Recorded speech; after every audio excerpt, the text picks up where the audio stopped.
الله رب العالمين والصلاة والسلام على رسولنا محمد وعلى آله وأصحابه أجمعين ثم أما بعد السلام عليكم ورحمة الله وبركاته. Hürmetli muhtaram cemaat, бүгінгі біз бір күндік хадисімізде имам Бұхаридің сахихында келген Абдулла ибн Мас'удтан жеткен пайғамбарымыз саллаллаху алейхи вассаламның мына бір хадисіне тоқтаймыз.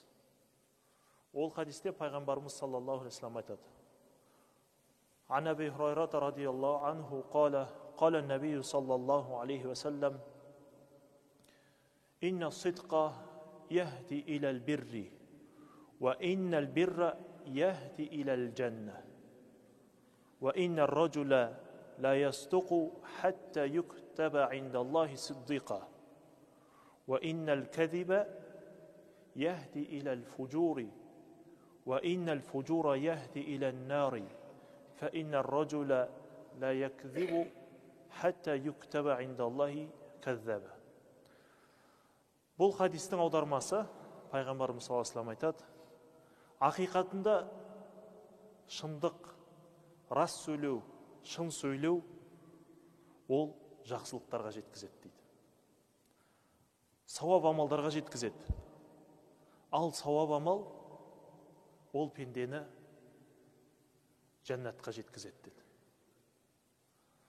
Ал өтірік деді, өтірік айту, өтірік сөйлеу, біреуді алдап арбау, ол түбі жамандыққа алып барады деді. Күнәға алып барады. Ал пенденің бұл амалы, ол пендені түбінде тозаққа алып барады деді. Жаңағы хадисте пенде өтірік айтпай өмірін шын сөйлеумен дағдыландырса, Алланың алдында шыншыл болып жазылады деді.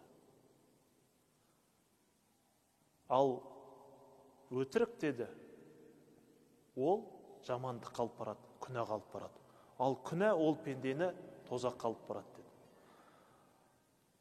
Енді кім өмірінде өтірік айтуға дағдыланса деді, оның өтірік айту сипаты Алланың алдында оны өтірікші деген сипатқа ие етеді деді.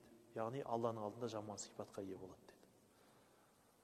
Бұл хадистен шариғатымызда өтірік айтудың харам екендігін, оның күнә екендігін аңғарамыз. Мұсылман қандай жағдайда болсын өтірік айтпау керек.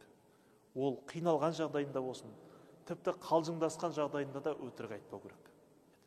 Сондықтан ең жаман ұсқынсыз сипат ол өтірік айту. Сөзіне баға бермей, айтқан сөзін бақыламай сөйлеу, өтірік қосып сөйлеу бұл ең жаман сипат. Ертең мынау 1 сәуір алдау күні деген жаман әдет келе жатыр. Бұны атаудың өзі бір күні, сол күні өтірік айтып біреуді алдау, ол екінші күні. Алла сақтасын. Бұл біздің дінімізге де қайшы, біздің дәстүрімізге де, біздің табиғатымызға да қайшы күн. Бұл күннің дұрыс емес екенін айтуымыз керек. Ертең халықтар, адамдар бірімен қалжыңдасады. Оның түбі бәлки біреуге зиян беруі мүмкін. Бір-бірімен ерегесуі мүмкін. Немесе уақытын жоғалтуы мүмкін.